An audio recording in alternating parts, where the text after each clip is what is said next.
너무 감사하고 친숙한 우리 대구 부강교회에서 또 특별히 오늘 설립 48주년을 맞이하는 기념주일에 영광스럽게 강단에 설 수 있어서 개인적으로 너무 감사하게 생각하며 우리 대구 부강교회의 48주년을 진심으로 축하드리겠습니다. 우리 하나님께 큰 박수 한번 드리겠습니다. 예.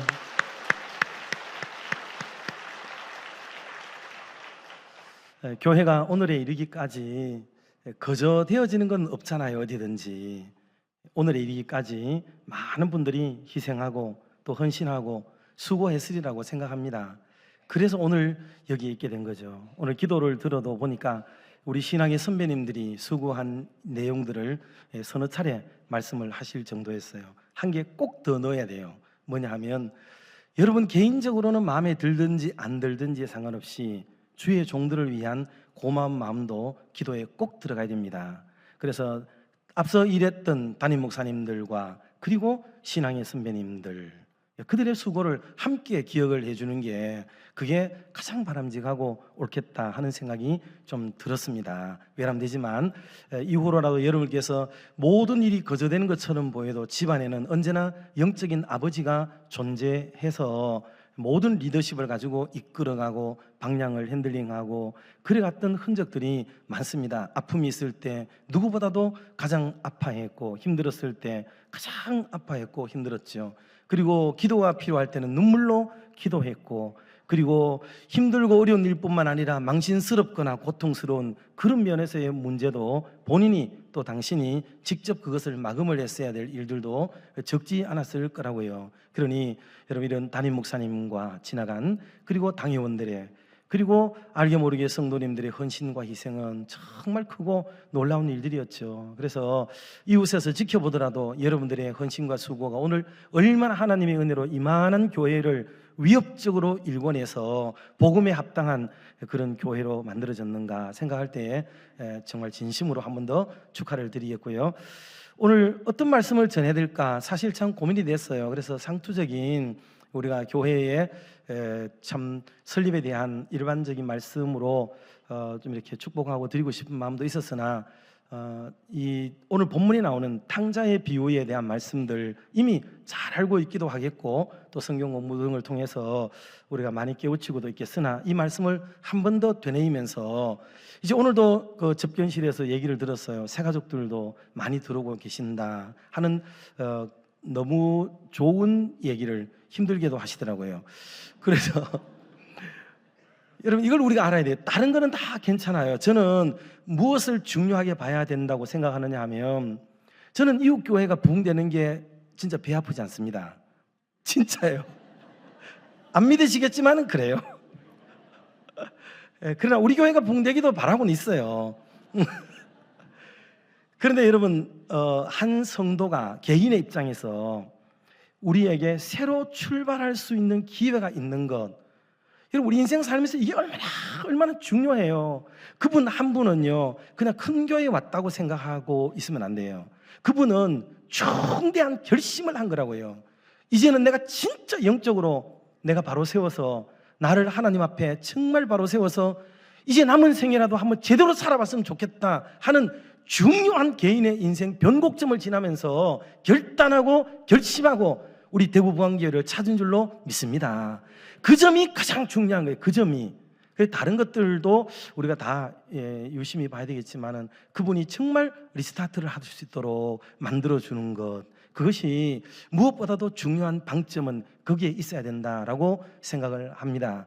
오늘 본문에 나오는 누가복음 15장의 말씀은요 보통은 돌아온 탕자로 알려지고 있습니다. 주제가 탕자라는 데는 저는 동의합니다. 그러나 돌아온 탕자만을 이야기하는 본문은 절대로 아닙니다. 오히려 돌아오지 않는 탕자, 원래부터 있었던 탕자, 집안에 있는 탕자를 사실은 고소하기 위해서 오늘 본문이 쓰여졌다, 그렇게 생각하는 게 더 옳아요. 돌아온 탕자는 비유의 소재로 그냥 사용되었을 뿐이에요. 그래서 오늘 이 말씀을 보면 두 가지 큰 센텐스가 두 가지로 돼 있잖아요. 돌아온 탕자와 집안인 맏아들 탕자에 대한 얘기로 이렇게 나누어져 있습니다.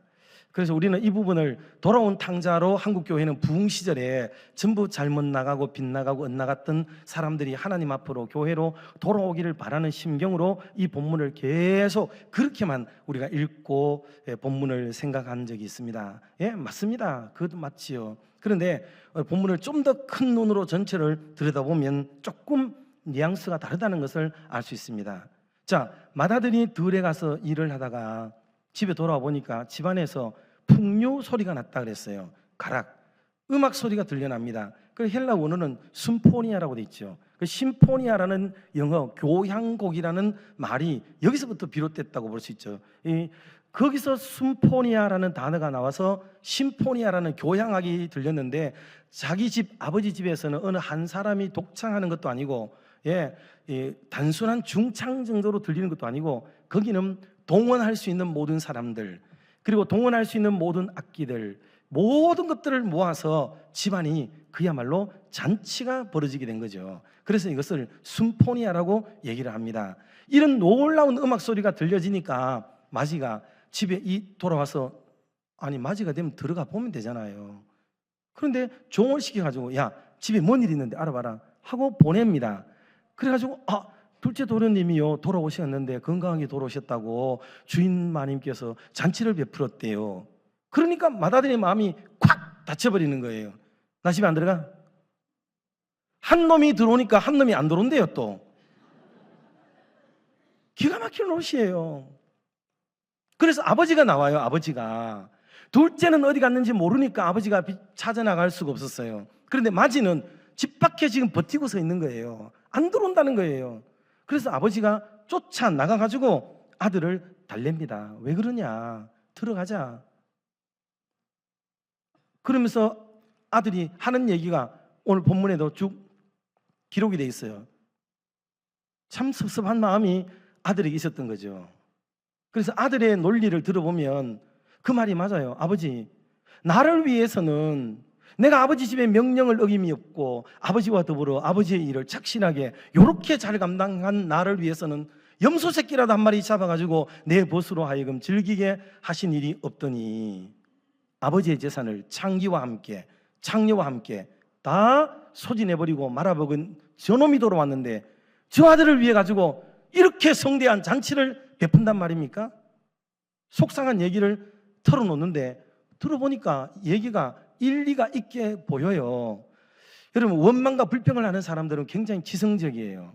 굉장히 비판이 날카롭습니다. 나름대로는 논리가 있고 객관적이고 아주 사색적이고 철학적인 논리가 있는 사람들이에요. 그러니 아버지도 기가 차기도 합니다. 그러면서 할 말이 없는 듯 보이면서 아버지가 한마디를 거들죠. 얘야, 너는 나와 함께 늘 있었잖아. 그리고 내 건 전부 다 네 건데 들어가자. 들어갔는지 들어가지 않았는지는 성경이 항상 이렇게 미스테리로 남겨놨어요. 다음 성경이 나올 것처럼. 그럼 잘 모르겠어요. 그렇지만 이때까지의 과정을 보면 이 맏아들의 행실과 마인드가 얼마나 삐뚤어져 있는지를 보여주고 있는 대목이에요. 이것은 오늘날로 말하면 이건 어쩌면 기존에 있는 성도님들과 새로운 성도님들 간의 얘기들을 보여주는 말씀일지도 몰라요. 탕자라 그러면 기분 나쁠지 모르지만은 여러분 우리는 탕자 그러면 굉장히 한국적인 정서에는 허랑방탕한 아주 그렇게 음란하고 퇴폐적인 이런 것들만 염두에 두고 있단 말이죠. 그러면 집안에 있는 사람은 괜찮은가요? 집안에 있는 사람? 이 마지에게 심각한 문제가 있다는 것을 오늘 본문이 고발을 하고 있다 하는 말씀을 지금 드리고 싶은 내용이에요. 자, 여기까지 설명을 드렸으니까 그러면 이 아들이 뭐를 잘못하고 있는지 몇 가지로 말씀을 좀 나누도록 하겠습니다. 첫 번째는 아버지 마음을 이해를 못해요. 아버지 마음을 이해 못합니다. 자기 감정에만 충실하죠. 내 기분에만 충실하고 내가 지금 기분이 상했다 여기에만 딱 방점을 두고 있어요. 아버지가 지금 어떤 심경이겠는가를 생각하지 않습니다. 둘째가 집을 나갈 때 아버지가 얼마나 힘들어 하셨는지, 둘째가 집에 들어오지 않는 동안에 아버지가 얼마나 근심하고 걱정했는지, 그리고 둘째가 집에 들어왔을 때 아버지가 얼마나 기뻐하는지 따위에는 관심이 없어요. 내 기분 나쁘다, 뭔가 내가 생각하는 이익 손해가 좀 맞아떨어지지 않는다, 뭐 이런 거예요. 신앙을 배울 때 자기중심적으로 신앙을 가진 사람의 특징이 뭐냐면 항상 자기 본위로 생각하는 거예요. 자기에게 관계된 문제로 모든 걸 바라본다는 거예요. 굉장히 믿음 있고 신앙적이고 좋은 것처럼 보이고 아주 모든 것이 객관화되어 있는 것처럼 보이고 성경적인 것처럼 보이는 얘기를 하는 것 같이 보여도 속내는 자기 계산이 딱 들어가네. 자기 계산. 자기 기분이 안 좋기 때문에 막 대드는 거죠. 아버지에게 방점을 두고 있지 않다는 거예요. 여러분, 신앙을 이걸 위해 우리 살았던 선배님들은 여러분의 교회 오늘도 처음 교회 세웠을 때 76분 그러셨던가요? 참 신앙의 자유를, 보수신앙을 지키기 위해서 그렇게 우리 교회가 출발되었다라고 말씀하셨어요. 그때 신앙은 한마디로 신본주의적 신앙이었죠. 하나님 중심적 믿음을 가지고 교회가 출발했습니다. 지금도 하나님 중심적 교회인 줄 믿습니다. 예, 조금 확신이 좀 덜 드는 것 같아요. 예, 여러분 계속 하나님 중심의 교회가 되기를 주님의 이름으로 축복합니다. 교회는 하나님 중심이 돼야 되죠. 사람을 만족시키고 사람을 행복하고 사람의 기분을 좋게 하려는 이거는 사람의 종이 되는 순간이 되기 때문에 안 맞는 거잖아요. 그런데 이 마다들은 자기 본위로 생각하는 이 마음을 가지고 있고 아버지의 관점에서 이걸 들여다보지 않아요. 그래서 아버지가 나와가지고 31절 말씀 우리 같이 한번 보도록 할까요? 31절을 한번 합독합니다. 아버지가 이르되 예 너는 항상 나와 함께 있으니 내 것이 다 내 것이로되. 아멘. 아니, 아버지가 맞이가 들어오지 않는 이유를 딱 깨고 계시는 거예요. 버티고 있으니까 아버지가 그를 끌어들이기 위해서 하는 말씀이 내 것 아니 건데 왜 그래? 이렇게 아들을 회유하고 있습니다. 가슴 아프지 않나요? 그러니까 맞이가 삐져 있는 것은 아버지의 위로의 말을 들어보면 유추가 가능해요. 뭔가 내 거 없다라는 거죠. 지난번에도 둘째가 지 거 가지고 가더니 또 들어와가지고 또 뭐를 가져가려고 한단 말인가? 이제는 내 거? 어떤 계산이 그래 돌아가는 거죠. 그런데 아버지는 요량이 있었어요. 아버지는 생각이 있었습니다. 동생 것 따로, 네 것 따로, 내가 가진 건 전부 너 줄 거야 라고 위로를 하고 있는 장면을 통해 마지가 가지고 있는 생각이 얼마나 물량적이고 세속적이고 좀 좋지 못한 생각을 가지고 있는지를 우리 대본에 간파할 수가 있는 거죠. 참 가슴이 아픈 거예요. 여러분, 사람이 물질에 치심하면서 인생을 사는 것만큼 비참한 게 없어요. 아니, 정당하게 수고하고 노력을 기울여서 벌어들이는 인컴은 괜찮아요. 그거는 당당한 겁니다. 그런데 남의 손에 있는 거, 또 유산으로 이루어질 것 등을 비롯해서 다른 사람과 경쟁 속에서 내가 더 취하고자 하는 이 모습 말이에요. 그것은 참 바라보기가 조금 민망하고 부끄러운 모습인데 마지는 그 생각을 지금 가지고 있다는 거예요. 이게 마지의 아버지 마음을 이해 못하는 거죠. 아버지의 생각도 읽지 못하고 아버지의 비전도, 아버지가 나를 향하여 어떤 계획을 가지고 있는 등에 대해서도 계속 아버지 집에 머물고 아버지와 먹고 자고 하는 동안에도 아버지에게는 전혀 아버지를 이해 못했어요. 이게 마지가 가지고 있는 생각이에요. 가슴 아픈 일이죠. 두 번째로는 가장 큰 명령, 여러분 이것을 잊어버렸어요. 아니, 몰랐어요. 마지가 생각할 때 진짜 계명이 뭔가 이거를 몰라요.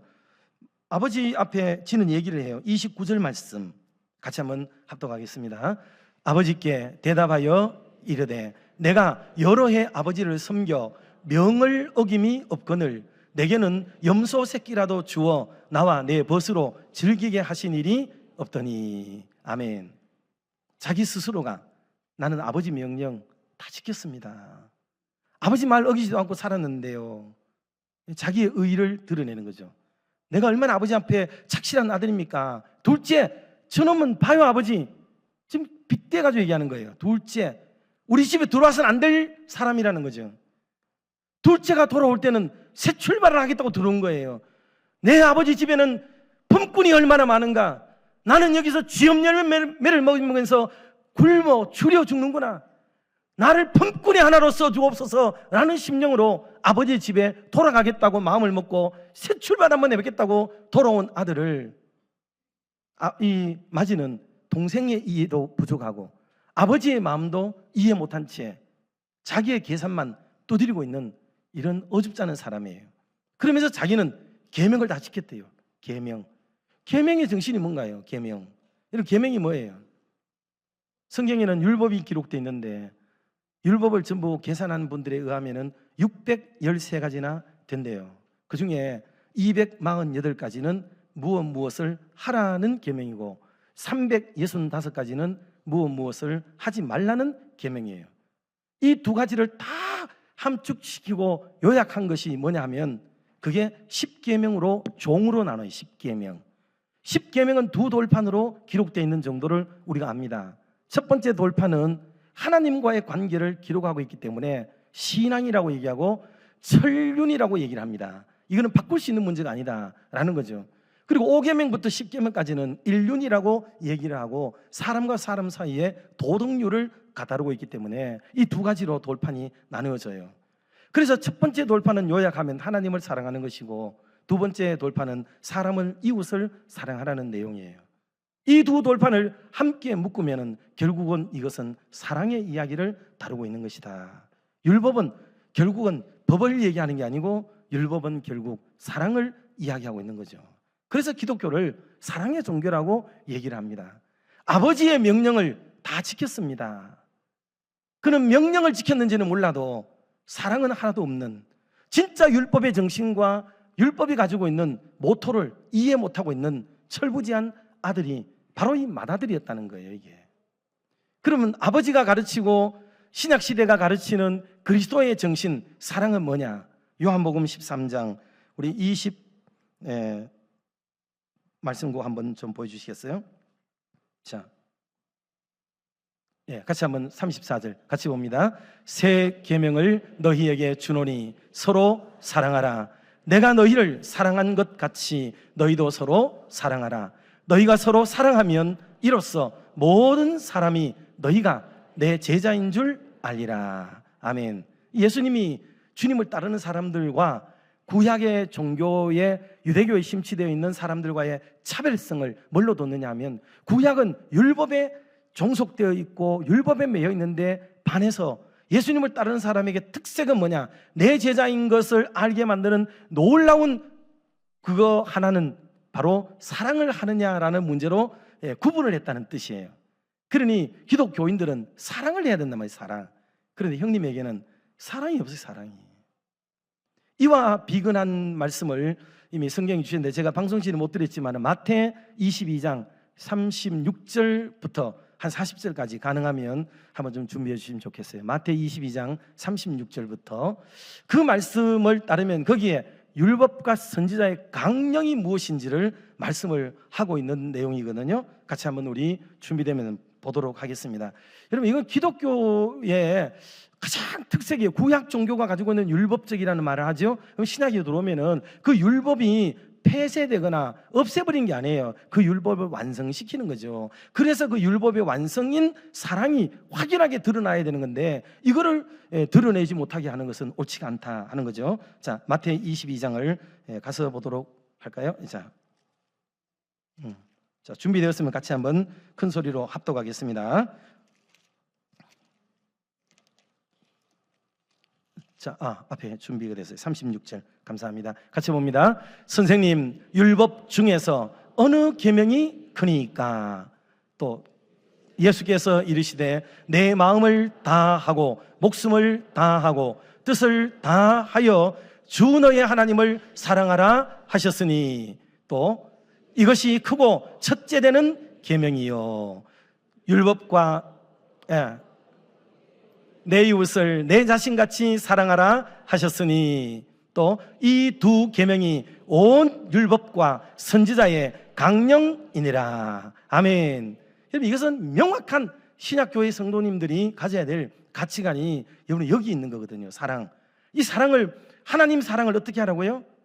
목숨을, 마음을 다 하고 뜻을 다 하고, 이거 다 해서 사랑하라는 거예요. 다 해서. 그런데 우리는 마음도 찔끔, 뜻도 찔끔, 목숨도 찔끔 쪼매쪼매씩 살아가잖아요. 쪼매쪼매씩. 이거가 하나님을 진짜 사랑하는 게 아니에요. 하나님을 사랑할 때는 다하여 사랑하는 게 하나님의 사랑이에요. 하나님의 사랑은, 하나님은 전부를 원하시거든요. 전부를, 완벽한 것. 근데 우리는 조금씩만 하면서도 양념 인내를 내면서 우리는 사랑하고 있단 말이죠. 그럼 둘째는 뭐예요? 둘째, 이웃은 어떻게 사랑하라고요? 내 몸과 같이. 근데 그 전에 아까 뭐가 먼저 나왔어요? 둘째는 그와 같으니. 뭐하고 같다는 얘기예요? 첫째하고 똑같다는 거지. 첫째가 마음을 다하여, 목숨을 다하여 사랑한다면 사람과 이웃을 사랑하는 것도 다 해서 사랑해야 될 줄로 믿습니다. 이게 성경의 얘기예요. 그러니 하나님을 사랑하고 이웃을 사랑하는데 나의 전폭을 드리는 이런 마음으로 사랑하라는 게 이 성경의 가치거든요. 하물며 가족이잖아요. 동생이잖아요. 그런데 맏아들에게서는 나는 하나님 명령 다 지켰어요. 아버지 명령 다 지켰어요. 그러면서도 진짜 지켜야 되는 핵심 율법, 정말 지켜야 되는 이거는 간과하고 있다는 것을 본문을 통해 분명히 알 수가 있어요. 이걸 지금 누구를 들으라고 이 얘기 하는 줄 아세요? 자, 이걸 위해서 우리가 본문 15장 1절 2절로 한번 가봐야 될 것 같아요. 1절 2절을 다 같이 한번 가야 이게 무엇 때문에 이 말씀을 예수님이 하시는지를 알 수가 있습니다. 15장 1절 2절을 같이 한번 합독을 한번 하도록 하면 좋겠어요. 제가 지금 눈이 좀 안 좋아가지고 잘 안 모여서 같이 한번 봅시다. 모든 세리와 죄인들이 말씀을 들으러 가까이 나오니 2절요. 바리새인과 서기관들이 수군거려 이르되 이 사람이 죄인을 영접하고 음식을 같이 먹는다 하더라. 아멘. 여러분, 이것 때문에 예수님이 탕자 비유를 하고 있는 거예요. 서기관과 바리새인들이 예수님을 욕하는 거예요. 왜 저 사람은, 예수라는 사람은 저렇게 더러운 사람들하고 오염된 사람들하고 죄인들과 더불어 먹고 마시는가? 저게 유대인 맞아? 이런 뉘앙스예요. 그래서 예수님이 너네들이 진짜 뭘 모르고 있구나 그러면서 하는 비유가 탕자 비유를 쭉 해요. 그러면서 탕자가 나쁜 것처럼 방점이 가는 것 같지만 실제로 진짜 탕자인 바리새인과 서기관들, 이런 사람들을 향하여서 지금 집 안에 들어온 탕자, 돌아온 탕자는 그래 너네들 말로 죄인이라고 하자. 그런데 걔만 잘못했는 거야 지금? 진짜 잘못은 뭐야? 동생을 받아들이지 못하고 있는 맏아들, 네 아니야. 너가 진짜 문제란 말이야 지금. 그 얘기를 지금 비유로 하고 싶어가지고 예수님이 이 장황한 비유를 말씀하고 있는 거예요 이게. 그래서 이 마지가 아버지도 이해 못하고 아버지의 뜻도 모르고 참 답답한 노릇에 쓸려 있는 사람이 이러하다 하는 거예요 이게. 자, 그러면 세 번째로 이런 마인드를 가지고 있는 사람이 주님의 일은 어떻게 하느냐? 소극적으로 봉사를 하죠. 일을 하더라도 야, 아버지의 일이야. 아버지의 사역과 일은 곧 내 일이기도 해. 나는 기쁨과 즐거움으로 봉사해. 이런 마음이 있질 않아요. 그가 뭐라고 말하는지를 보세요. 여러분, 내가 여러 해 아버지를 섬겨 명을 어김이 였거늘 내게는 염소 새끼라도 주어 나와 내 벗으로 즐기게 하신 일이 없더니.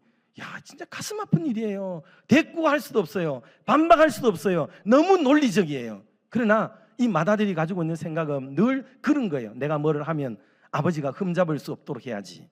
뭐를 하면은 아버지에게 뭔가 이렇게 약점 안 잡히고 내가 이렇게 하면 아버지가 뭐를 줄 거야. 늘 이거예요. 여러분, 효도를 할 때도 마찬가지잖아요. 어떤 사람들은 효도를 내 어머니니까, 내 아버지니까 그냥 효도하는 거잖아요. 아니, 부모님을 섬기는 일에 엄마가 이렇게 잘하면 나중에 돈 줄 거야. 아버지 돌아가시면 유산 줄 거야. 모든 게 다 내 거가 될 거야. 이런 마음으로 효도를 하는 것과 똑같은 맥락이에요. 하나님의 일을 할 때도 하나님이 좋아서 정말 주님을 사랑해서 하나님의 교회를 내가 정말로 사랑해서 봉사하는 성도들이 되시기를 주님의 이름으로 축복합니다. 내가 이렇게 하면 인지도를 얻고 내가 이렇게 하면 뭔가 유익이 있고 내가 이렇게 하면 축복을 받고 이런 기복주의적인 삶의 어떤 방향성을 두고 믿음 생활해 가는 것이 아니라 그냥 그 자체가 좋은 거죠. 저는 자식이 셋이 있습니다. 딸나이 하나하고 기집애 하나하고 공주하고 이렇게 있습니다. 그리고 제 아내는 여자입니다. 요즘 밝혀야 돼요. 남자인지 여자인지 밝혀야 되더라고. 제 아내는 여자인데 집에 여자가 4명이나 같이 지냈어요. 그 안에 남자가 혼자니까 야, 참 좋았어요. 그런데 어디 갔다 들어올 때 말이에요. 어디 갔다 들어올 때 첫째, 둘째는요 여기 크면서 딱 나왔다가 인사하고는요 내 손만 딱 봅니다. 손이 뭐 있나 딱 보고 없으면 확 들어가요. 그냥 지방에 콕 따고 들어갑니다. 지는 인사했거든요. 이제 들어갔어요. 그래서 제가 어느 날은 야, 너네들은 아빠보다도 손에 들고 오는 봉지가 더 좋아? 그래 얘기했더니 막내는 요거는 또 깨가 있어요. 애교가 많잖아요. 어디나요. 그래가지고 다음에 오면요 아빠하고 안겨 가지고는요 이게 손에 들고 온 거 이거 딱 보는 거예요. 계속. 그리고 언니들이 이거 가지고 식탁으로 가거나 이러면요 막 눈은 글로 따라가면서 아빠하고 안겨 있는 거예요. 계속 시선은 글로 가는 거죠. 참 우리의 믿음이 어찌할 수 없는 연약한 우리들이기 때문에 그럴 수밖에 없다는 생각은 가져요. 그러나 적어도 옳고 그른 것은 분별을 할 수 있어야 된다는 얘기죠. 사랑하는 성도 여러분들, 하나님의 손에서 우리에게 주는 것들 너무 귀하고 감사하고 모든 좋은 것들이 빛들의 아버지로부터 내려옵니다. 너무 좋아요. 그러나 그것에 치심하면 하나님이 싫어하세요. 하나님을 그냥 좋아하시고 하나님을 사랑하는 은혜가 있기를 주님의 이름으로 축복합니다. 우리의 신앙은 그렇게 돼야 되는 거예요. 그러면 하나님이 생각지도 못하는 것, 우리가 계획에도 없는 것들을 저와 여러분에게 쏟아 부어 주실 줄 믿습니다. 이게 우리의 믿음이죠. 그런데 마다들은 뭔가 아버지에게 돌아올 것, 다 이걸 염두에 두는 거예요. 그러니까 집에 안 들어오니까 아버지가 야, 내 것도 한 이 거야. 여러분 이거 하루 이틀 해본 거 안 느낌 들어요. 계속 이 아들을 다룰 때마다 내 거다 네 거다 그렇게 다뤘던 것 같아요. 그 정도로 느낌이 그런 뉘앙스가 풍겨나고 있는 아버지와 아들, 맏아들과의 관계 문제가 이런 거라는 거죠. 그러니 바리새인들과 서기관들과 이런 사람들이 계속 하나님을 섬기는데 하나님이 좋아서 하나님을 사랑해서 섬긴 게 아니고 내가 율법을 지키면 복을 받고 하나님으로부터 주시는 은혜를 받고 자자손손 복을 받고 대대로 하나님의 손에서 떨어지는 것에 치심을 하여 그거의 마음을 빼앗겨서 하나님을 섬기는 백성으로 지내왔다는 겁니다. 그런데 예수님이 오셔서 이 모든 복음을 이제는 그렇게 하지 말고 나로 하여금, 바울도 마찬가지잖아요. 나를 부욕해 하실 수도 있고 가난하게 하실 수도 있고 내가 여러 가지 힘들고 어려운 그런 고난에 처하게 될지라도 나는 여전히 주님을 사랑하고 주님을 좋아하고 주님의 복음을 위해 주님의 나라를 위해서 내 평생을 살겠다라고 하는 그런 각오, 그래서 주님이 내 안에 살고 나도 주님 안에 사는 이 삶이야말로 기독교인이 추구해야 되는 진정한 삶이라는 것을 우리에게 알려주셨듯이 이 복음도 그런 맥락으로 이해를 해야만 되겠어요. 그리고 네 번째는 책임도 이게 또 망각했죠. 자기 책임. 여러분 지금 맏아들은 이 본문 속에서 계속 뭐냐 하면 아버지의 후사예요. 아버지의 후사. 지금도 한국 정서도 그렇지만 유대 사회는 더욱 그렇죠. 그래서 맏이에게 모든 게 갑니다. 그렇기 때문에 연세 많은 아버지를 제외하고 그 집안의 2인자는 누구냐? 맏아들이에요. 맏아들의 권세는 대단합니다. 집안이 작아도 맏아들을 귀히 여기지만 집안이 크면 클수록, 집안이 많으면 많을수록 맏아들의 위치와 역할은 너무너무 중요하고 큰 거예요. 그러니 아버지를 제외하고 맏아들의 역할은 말도 못합니다. 그러면 동생이 집을 나갔으면 동생을 수소문하고 찾아오려고 하거나, 혹은 동생이 저렇게 빗나갔는데 동생이 가서 귀가할 동안에 먹고 자고 하는 것은 괜찮은지도 살펴보아야 되고, 그런 동생이 돌아왔을 때 너무나도 기뻐하고 좋아서 야, 아버지 좋아하시겠다, 잔치라도 베풀자라고 먼저 나서서 주선을 해야 될 아들이 누구냐? 이게 맏아들이란 말이에요. 그런데 맏아들이 지금 실증 내고 싫어하고 반감을 가지고 있고 삐딱선을 타고 있다는 것을 오늘 본문이 말하고 있습니다. 유대교인들과 사두개인들은 그런 거예요. 자기들만 하나님을 섬겨야 되고 이방인들에게 지금도 그들은 전도 선교하지 않습니다. 오직 우리만 되는겨, 이거예요. 우리만 되지. 왜?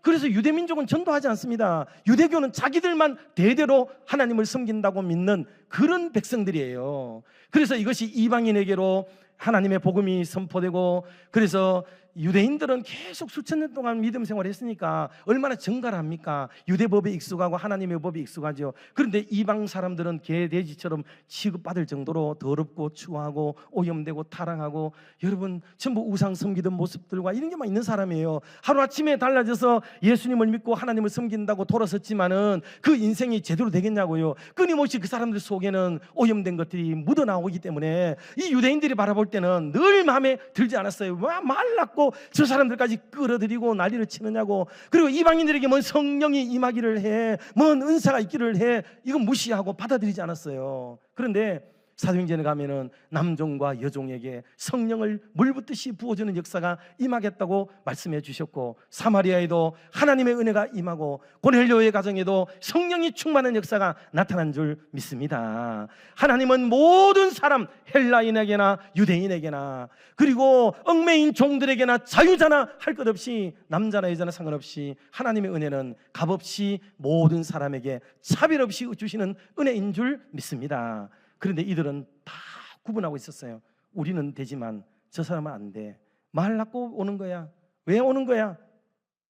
여러분, 이거 안 돼요. 그래서 하나님이 우리에게 새로운 출발을 하고 각오를 하고 다짐을 하고 뭔가 주님의 몸된 교회와 새로운 인생을 살아보겠다고 본 어게인의 마음을 가지고 리스타트를 하려고 하는 심령들이 있다면, 여러분 그들에게 와라, 괜찮다, 안아주고 받아주고 우리와 같이 동료가 되고 이 모든 것을 함께 공유하고 누리는 멋진 세상을 만들어가는 것이, 그게 복음 안에서 우리가 가져야 될 가치인 줄로 믿습니다. 이걸 해야 돼요. 근데 마다들은 너는 안 돼, 너는 우리와 너무 달라, 우리는 격이 달라, 우리는 인생의 품위가 달라, 우리는 살아온 게 격조에 있어, 이미 너는 보니까 안 되겠어, 너희 출신이 어디야, 너는 어디서부터 온 거야. 여러분, 이렇게 모든 차별 차등이 이루어지는 세상은 그리스도가 주인 되는 세상이 아니에요. 그거는 마지가 주인 되는 세상은 그러합니다. 그러지 말고 우리는 널널한 마음으로 받아들이겠고요. 이제 정리를 좀 해야 되겠습니다. 다섯 번째, 여섯 번째 정리하는 마음으로 말씀을 드리겠어요. 다섯 번째는 형제의 허물을 과장했습니다. 쉽게 얘기하면, 여러분 이 둘째가 창녀와 함께 이 모든 가산을, 재산을 먹어버리고 소비했다는 말은 성경이 지지하는 게 아니고 마다들이 둘째를 폄훼하면서 하는 말이에요. 이걸 여러분 바로 아셔야 돼요. 그러니까 성경이 둘째가 있었는데 그 친구가 막 기생하고 나쁜 짓 하고 돌아다니면서 허비하고 허랑방탕하게 살았다라는 말이 나오진 않아요. 다만 원어에는 이 단어가 방탕했다는 말이 조금 뭔가 규모 있게, 절제 있게, 단정하게 살지 못했다는 뜻은 있어요. 그러나 그거는, 그렇게 허비했다는 말은 사람이 돈을 허비하고 재산을 허비하는 거는 말이죠, 반드시 술집에 가거나 여자하고만 놀아나서 돈을 잃은 것만은 아니에요. 이거는 분명히 그랬을 거다, 그 시대 사람들, 다른 사람들처럼 하고, 마지가 그 사람 둘째를 두고 깎아내리기 위해서 한 말이고 표현이에요. 그렇기 때문에 이 말을 우리는 그대로 받아가지고 창녀와 함께라는 단어를 계속 읊조리고 있어서 그렇지, 여러분 본문을 다시 한번 앞뒤를 쫙 읽어보면 형님의 말이에요. 형의 말이에요. 성경은 그 말을 지지하지는 않는다. 그러나 소진시키고 규모 있게 살지 못하고 짜임새 있게 살지 못한 것은 맞다. 그건 분명해요. 그래서 이 아들을, 마지가 둘째를 향하여서 비난하는 거. 그래서 사람이 비난할 때 보면 막 세게 얘기하잖아요. 세게. 그 나쁜 거 있었으면은 아유 그냥 그 사람이 좀 실수했다더라, 이래 얘기해도 될 일을 갖다가 그 사람이 돈을 가지고 남의 돈 세배 가지고 막 이래 가지고 저래 가지고 막 했거든. 이야 진짜 수학해요. 경상도 사람들 좀 그러지 말고, 여러분 담임 목사님도 이게 충격될 거예요. 문화 충격됩니다. 뭔 말인지 알아듣지도 못하실 수 있어요. 그냥 사모님하고 이런 목사님 좀 생각해 주세요. 그래가지고 그냥 그 사람이 실수했대요, 잘못했대, 이 정도로만 얘기해도 될 걸 갖다가 막 리얼리티하게 얘기하는 바람에 경상도 그 수학한 말은요, 진짜 이거는 대구 경북에 온 지 한 3, 4년 지나야 알아들을 수 있는 언어입니다.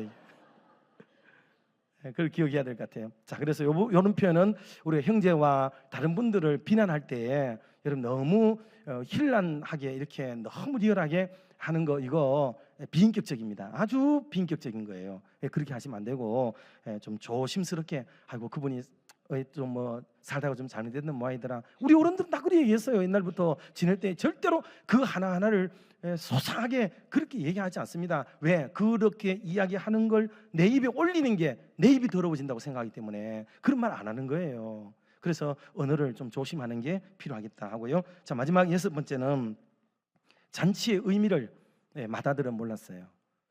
맏아들은 어떻게 생각했냐면은 아버지가 염소 새끼라도 잡아서 나를 위해서 내 친구와 더불어 먹도록 잔치를 위해 베풀어 주지 않았느냐라고 말하는 것 속에 알 수 있는데요. 그거는 자기를 위한 잔치를 베풀어 주기를 바라는 마음이 늘 있었기 때문에 이번 잔치도 동생을 위해서 베푼 거라고 생각을 했단 말이에요. 그런데 여러분 여기 26절인가 하고 32절인가 하고 여기 나와 보면은 아버지가 이 내 동생은 죽었다가 살아났으니까 우리가 기뻐하고 즐거워하는 것이 마땅하다라고 얘기해요. 둘째 좋으라고 잔치 베푼 게 아니고 아들 잃었던 아버지가 아들이 건강하게 돌아왔으니까 내가 기쁘다. 그러니까 내 친구들을 불러다가 내 동네 사람들 불러다가 아버지가 자신의 송아지를 잡아가지고 잔치를 베푼 거예요. 그게 아버지를 기쁘게 하고 즐겁게 하려는 건데 이 맏아들은 그걸 이해 못한 채 둘째 좋으라고 잔치 베푸는 줄로 이게 핀트가 잘못되어 있어요. 왜? 자기가 늘 그런 가치관을 가지고 있었거든요. 그래서 그걸 기대했던 사람이기 때문에 이번 잔치도 저거 둘째를 위해서 베푼 걸 거야 이렇게 생각을 한 거란 말이에요. 근데 아버지는 맏아들에게 분명히 얘기해요. 우리가 너와 내가 참 동생이 살아왔잖아. 이 내 동생이 죽었다가 살아왔잖아. 그러니 얼마나 기쁘고 좋아. 그러니 마땅히 우리가 잔치를 베풀어야지. 이게 아버지의 마인드였거든요. 그러니 오늘도 여러분 우리 생각에 어떤 분들을 받아들이고 못 받아들이고 문제를 내게 방점 두지 말고 하나님 아버지께 방점을 두고 이렇게 생각해서 정말 지금까지도 대구 부강교회가 우리 대구 지역에서 가장 건강하고 그리고 행복한 바이러스가 넘치는 좋은 교회로 알려지고 있고 또 우리 대경로회의 자존심이기도 합니다. 앞으로도 좋은 소문 많이 들려주시고요. 늘 이렇게 행복하고 형제간에 우애 있게 지내시고 싸우지 마세요. 저는 싸울 때 할아버지가 할머니가 싸울 때요 절대로 시비를 가려주지 않더라고요. 시비 누가 옳고 그런 거를 가려주지 않아요.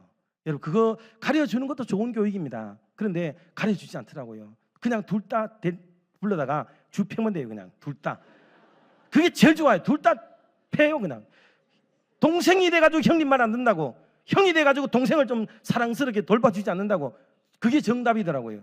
그냥 두드려 맞아야 돼요. 둘 다 누가 잘하고 못하고 어디 있어. 그게 우리는 그걸 따지고 싶지. 그렇지만 부모의 눈에는 둘 다 똑같은 놈이고 사랑하는 놈인데 그걸 어떻게 해요? 그러니 둘 다 잘못했다. 여러분 이게 하나님 아버지가 우리로 볼 때도 똑같은 마음일 수도 있습니다. 오늘 이후부터 우리의 생각과 마음을 이 큰 교회답게 정말 크게 지금도 푸근하게 잘하고 계시지만 이후로도 멋진 교회가 돼서 50주년 할 때는 더 아름답고 풍성한 잔치가 될 수 있기를 주님의 이름으로 축원합니다.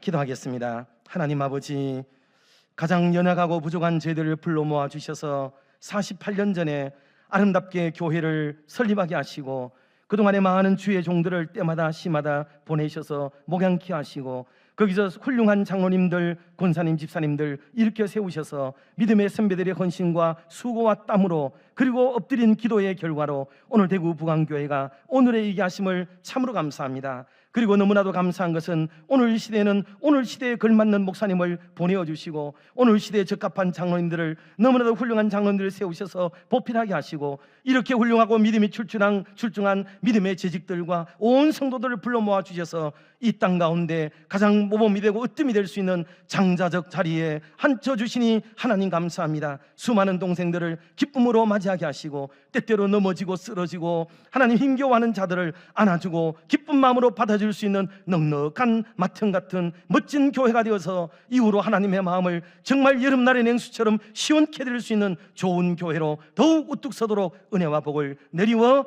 주시옵소서. 예수님의 이름으로 기도드리옵나이다. 아멘.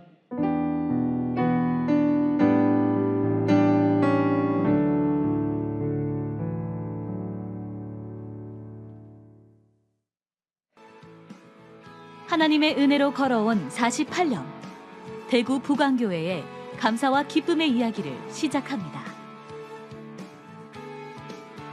1977년 3월 작은 믿음의 씨앗이 뿌려졌습니다. 박순분 권사댁에서 드려진 첫 예배는 대구 부광교회의 시작이었습니다. 73명의 성도들은 기도와 헌신으로 초대교회를 세워갔습니다.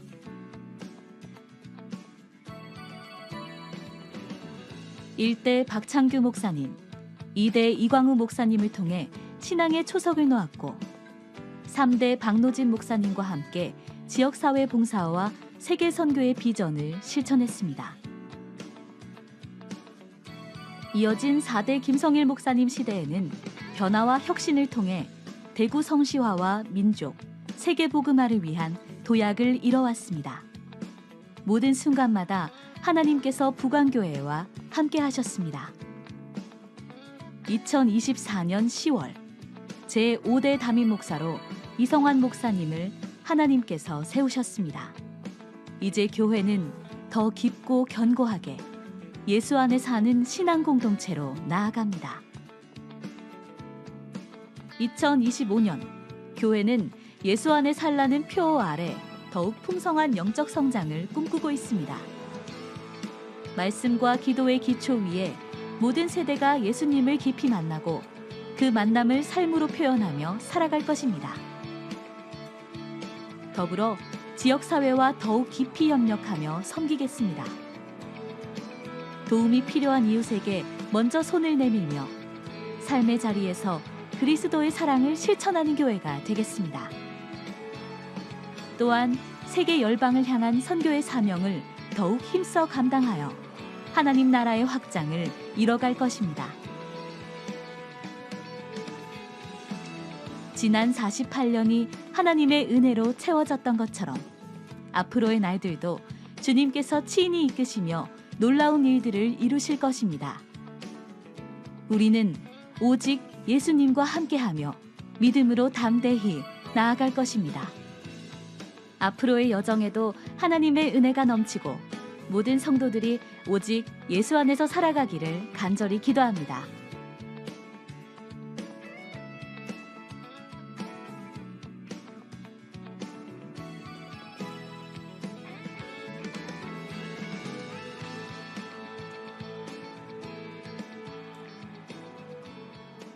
우리 큰 박수로 하나님께 영광 돌리겠습니다.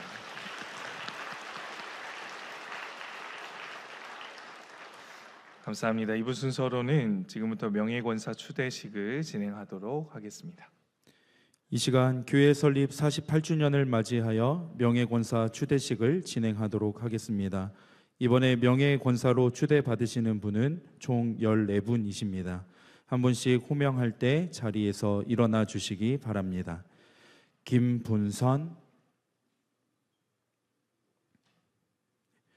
김오결, 김정선, 김정혜, 배병옥, 신윤선, 안계자, 여금옥, 유영애, 장정옥, 장희자, 정혜숙, 한명자, 황정분.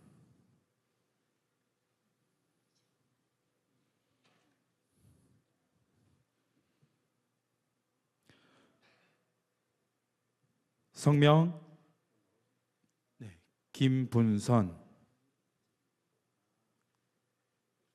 귀하께서는 주의 몸된 교회를 위해 헌신하며 믿음과 행실이 성도들에게 본이 되기에 하나님의 뜻과 교회의 결의로 본 교회 명예권사로 추대하며 이 패를 드립니다.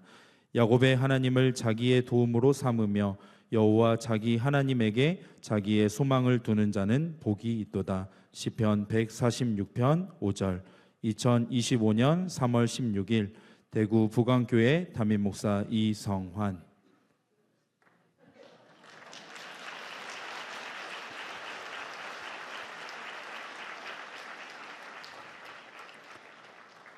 명예권사 추대패 성명 김옥열. 이하 내용은 같습니다.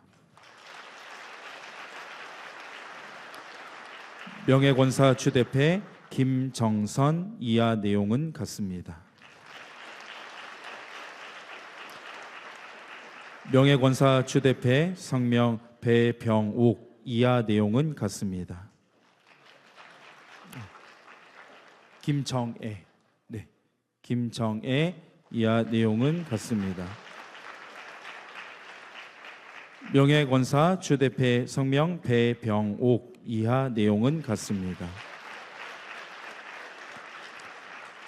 명예권사 주대패 성명 신윤선. 이하 내용은 같습니다.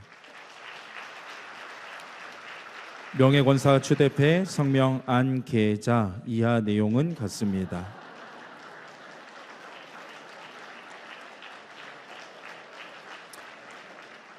명예권사 주대패 성명 여금옥. 이하 내용은 같습니다.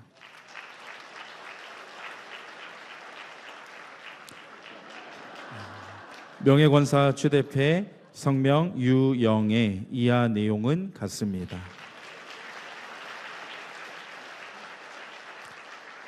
명예권사 주대패 성명 장정옥. 이하 내용은 같습니다. 명예권사 주대패 성명 장희자. 이하 내용은 같습니다. 명예권사 주대패 성명 정혜숙. 이하 내용은 같습니다.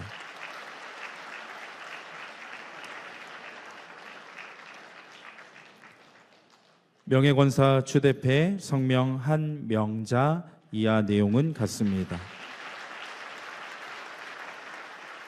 명예권사 주대패 성명 황정분. 이하 내용은 같습니다.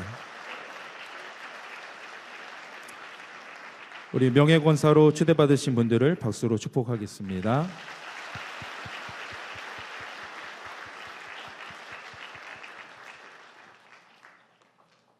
네, 우리 권사님들 너무 힘드신데 우리 자리에 서 계신 게 너무 힘드셔서 제가 내려갔는데 빨리 축복하겠습니다. 그동안 너무 애써주시고 마음 다해 힘을 다해 정말 헌신해 주신 우리 권사님들이신데 하나님의 삶 속에 남은 여생 속에 더 큰 하나님의 복으로 건강함으로 자녀들의 후손들의 삶에도 하나님의 복이 넘치기를 간절히 소망하며 축복하겠습니다. 우리 두 손 모아서 찬양합니다.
자리에 앉으시면 제가 마지막 기도하고 축도하겠습니다. 살아계신 하나님 감사합니다. 한 번뿐인 인생을 예수님 만날 수 있는 복 주셔서 한 교회에 이토록 오래도록 하나님 지키시고 인도하심을 보게 하심에 참 감사합니다. 특별히 명예권사로 하나님 추대되는 우리 권사님들의 삶과 인생 속에 하나님 그동안 정말 지키시고 인도하시고 보호하셨듯 하나님의 귀한 복이 이 자리에 있는 부강교회 모든 성도님들에게 넘쳐날 수 있도록 역사 주장하여 주시옵소서. 우리 부강교회가 48년이 되었습니다. 살아계신 하나님, 대한민국과 열방의 주의 나라 오기까지 사명 잘 감당하고 충성스럽게 잘했다 칭찬받는 주의 백성들 될 수 있도록 우리 모두를 사용하여 주시옵소서. 이제는 우리 주 예수 그리스도의 은혜와 하나님 아버지의 크신 사랑과 성령의 위로교통 역사하심이 48주년 기념 감사주일 예배를 드리며 주님 앞에 기쁨과 감사로 영광 들리는 우리 부강교회 모든 성도님들 머리머리와 우리 명예권사로 추대되는 우리 권사님들의 삶과 인생 머리 위에 이제부터 영원토록 함께 있을지어다. 아멘.